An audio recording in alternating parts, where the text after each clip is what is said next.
정호성이 증인에게 보낸 이메일을 봤을 가능성도 있지 않느냐라고 물어보니까 증인이 뭐 그럴 가능성도 있다라고 이야기를 했는데 실제 그런 가능성이 있어요?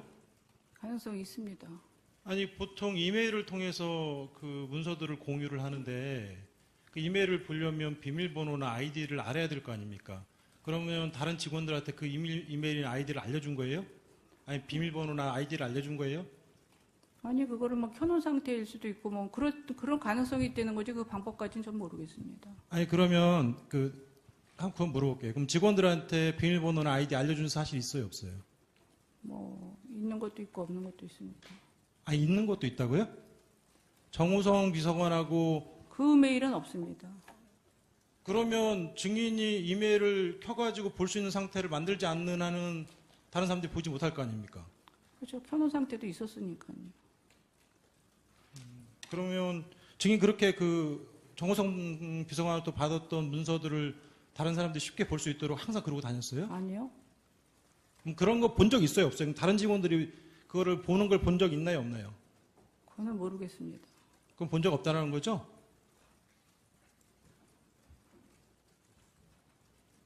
그거는 모르겠다고 얘기하지 않았습니다. 그래요, 알겠습니다. 증인은 뭐 고영태, 뭐 유상영, 그다음에 뭐 박헌영, 노승일 이런 사람들이 기획해서 증인을 모함하고 있는 것으로 보인다라는 취지로 지금 주장하고 있는 거죠. 증인 그렇죠? 네. 거기에 정현식 씨도 포함돼요? 아까 그 피청구인 대리인 측에서 정현식 씨도 포함되는 것처럼 물어보는 것에 대해서 답을 해서 아니 저는 포함된다고 얘기는 하지도 않고 그분이 왜 그렇게 갑자기 저한테 그렇게 얘기하는지 모르겠다고 얘기한 것 같습니다. 그러니까 뭐 고영태 씨와 고영태 씨하고 원래 친분이 있던 사람들 외에 정현식 씨는 그 같은 부류의 사람으로 보기는 어려운 거죠? 그거는 잘 모르겠습니다. 지금 저는 누가 어떤 사람인지 판단이 전혀 안 씁니다. 자, 고영태나 이런 사람들이 분명히 대통령인 피청구인과 친한 것으로 알고 있는 증인을 상대로 해서 협박을 했다라는 건데 그 사실 참 믿기가 쉽지 않아요. 대통령이시면 우리나라 최고의 권력자시고 수사기관을 충분히 동원을 할 수 있는 막강한 권력을 가지고 계신 분인데 그런 분하고 가까운 증인을 협박했다? 자, 쉽게 이해가 안 되는데 그거 어떻게 생각하세요? 쉽게 이해가 안 가도 사실입니다. 그래요? 네. 알겠습니다. 그 2014년 내지 2015년경에 고영태 씨가 최순실 게이트 운운하면서 증인에게 도와달라고 했다라는 거죠? 그렇습니다. 그러면 증인에게 그 도와달라고 하면서 사업도 좀 도와달라 하고 좀 돈도 좀 빌려달라 하고 뭐 이런 식의 부탁을 했었나요? 그랬습니다. 구체적으로 그 어떤 식으로 협박하던가요? 한번 이야기 좀 한번 해보세요. 그 얘기는 지금 할 수 없습니다. 왜요?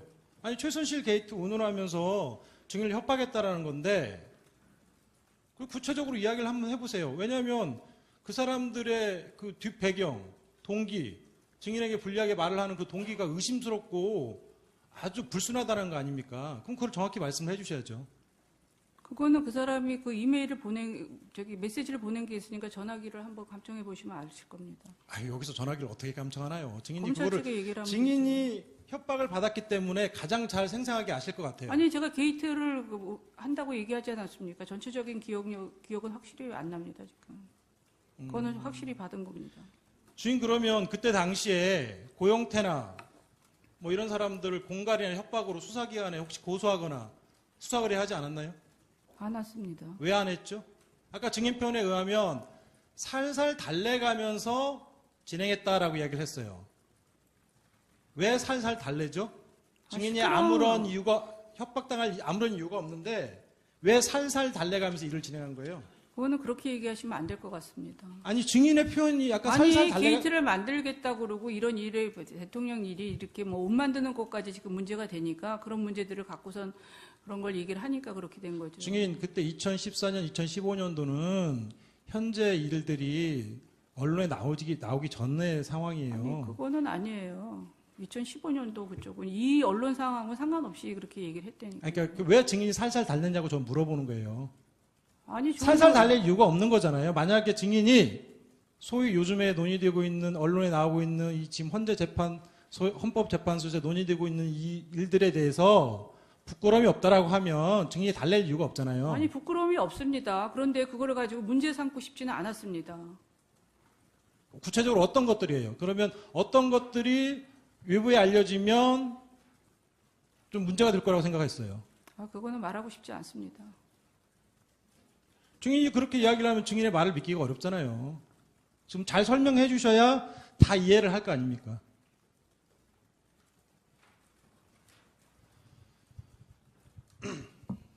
아까 제가 설명을 드렸습니다. 저쪽에. 증인 혹시 피청구인한테 뭐 기치료 아줌마나 주사 아주머니 소개시켜 준 적 있으세요? 없습니다. 없어요? 증인의 변호인인 이경재 변호사만 해도 그 주사 아주머니 소개시켜 줬다라고 이야기를 한 적이 있는데요. 없습니다. 그러면 증인의 변호인께서 증인과 달리 확인 안 하고 언론에 발표한 건가요? 확인 안 하고 얘기하신 것 같습니다. 전 그 언론 보도 그래요? 못 봤습니다. 알겠습니다. 증인 정호성 비서관하고 그 문서를 공유했던 메일 그 비밀번호하고 아이디 언제부터 공유하기 시작했나요? 그 얘기는 이제 그만 증언하겠습니다. 좀 많이 했습니다. 언제부터 하셨어요, 그거를? 그거는 아까도 얘기했습니다. 아까 저 제대로 못 들었어요. 그러니까 그 얘기는 이제 제대로 말씀 안 하겠습니다. 하신 것 같은데. 네. 언제부터 공유했는지 그것 좀 시기 좀 이야기해 주실 수 없나요? 네, 지금 기억이 잘 안 납니다.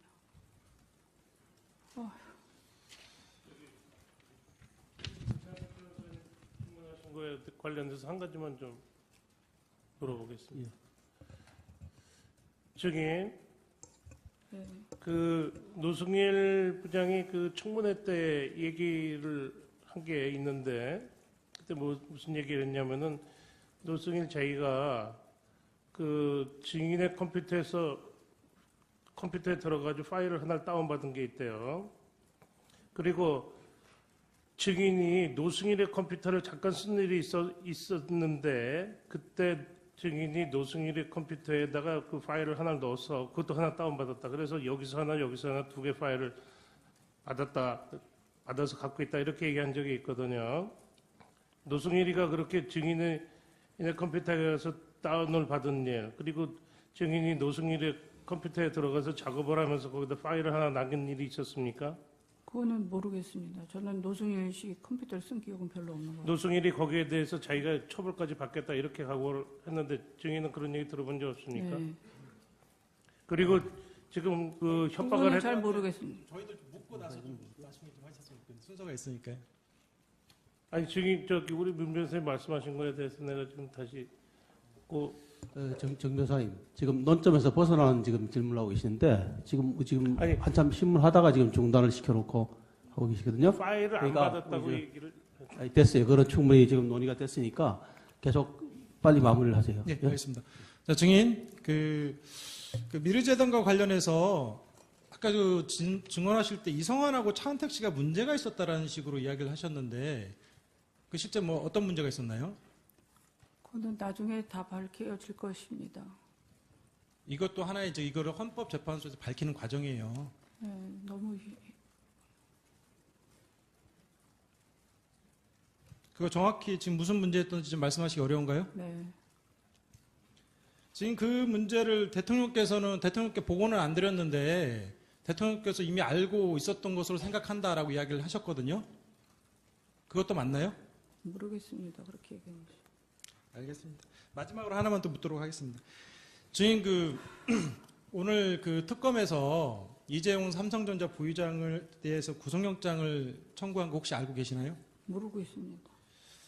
그 특검 조사와 관련해서 그 언론지상에 나오는 거는 그 이재용 부의장의 경우 2015년 7월 25일경에 대통령과 면담을 할 때 대통령께서 약 20여 분간 왜 승마와 관련돼서 지원이 제대로 진행되지 않느냐 강하게 질책을 해서 그 직후에 삼성의 박상진 사장이 독일에 건너가 코어 스포츠와 200 몇십억 대 용역계약 약정을 하고 그리고 실제 그 이후에 약 10개월에 걸쳐서 약 70억 정도에 넘는 돈을 그 실제 용역대금 내지는 말값으로 보내줬다고 하거든요. 혹시 그 내용 들어본 적 있어요? 무슨 내용이에요? 방금 말씀드린 거. 내용 들어본 적 없습니다. 그리고 270억이라는 거는 그 가상 금액이지 그 사람들이 집행할 저 의지도 없다고 아까 말씀드렸지 아니요. 않습니까? 그러니까 뭐 이렇게 계약서 내용을 말씀드리는 거예요. 그리고 근데 그러면서 자기들은 대통령이 강하게 압박해가지고 어쩔 수 없이 한 자기들 이거 삼성 측의 주장입니다. 강하게 압박해가지고 어쩔 수 없이 한 공갈의 피해자다. 뭐 이런 취지로 주장하거든요. 그거에 대해서 어떻게 생각하세요? 그거는 모르겠습니다. 그 사람들의 주장이니까. 그러면 피해자 아니면은 사전에 그 대통령하고 피청구인하고 삼성 측하고 어느 정도 논의가 돼가지고 진행이 됐다는 건가요? 그렇게 물어보시는 건 아닌 것 같습니다. 아니 그거에 대해서 대답을 하시면 돼요. 제 질문 취지에 대해서 또 뭐라고 하지 마시고 대답하시면 돼요. 질문 취지를 잘 모르겠습니다. 무슨 얘기인지. 아니 삼성 측에서는 마치 공갈의 피해자처럼 이야기를 해요. 근데 그분들이 얘기한 걸 제가 뭐라고 얘기를 할 수가 있습니까? 잘 모른다? 네. 예, 알겠습니다. 이상입니다.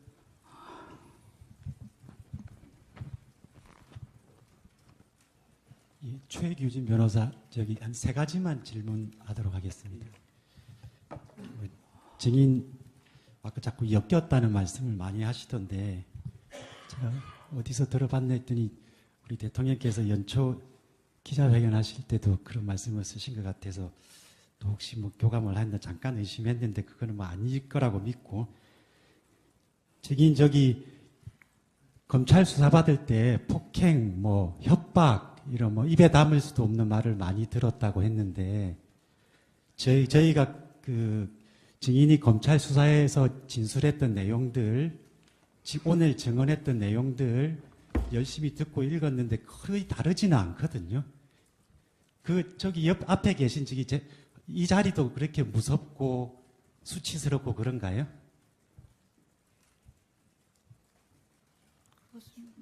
뭐 대답 안 하셔도 상관없습니다. 예.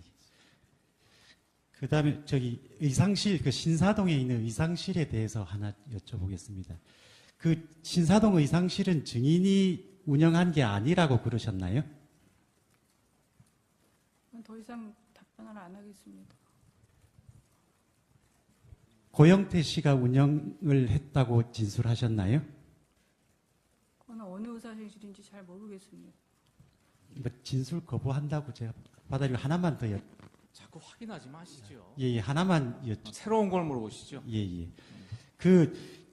증인은 KD 코퍼레이션과 관련해서 KD 코퍼레이션 회사를 피청구인에게 소개할 때 이 회사가 괜찮은 회사다라고 생각했고 그 이유 중에 하나가 기아 자동차에도 납품하고 있는 걸로 알기 때문에 괜찮은 회사라고 생각을 하셨다고 하셨죠. 그건 아까 답변을 다 예, 예. 했습니다. 그래서 제가 이제 질문을 저도 드리는데 증인이 말씀하셨던 게 피청구인에게 대기업들이 자기들과 관련이 있는 회사만 납품을 하도록 하고 있고 기술력이 매우 좋은 기업이 기술력이 사장될 것 같아 안타까워서 소개했다고 하는데 기아 자동차가 대기업이 아닌가요? 아까 그건 대답을 다 한 걸로 알고 있습니다.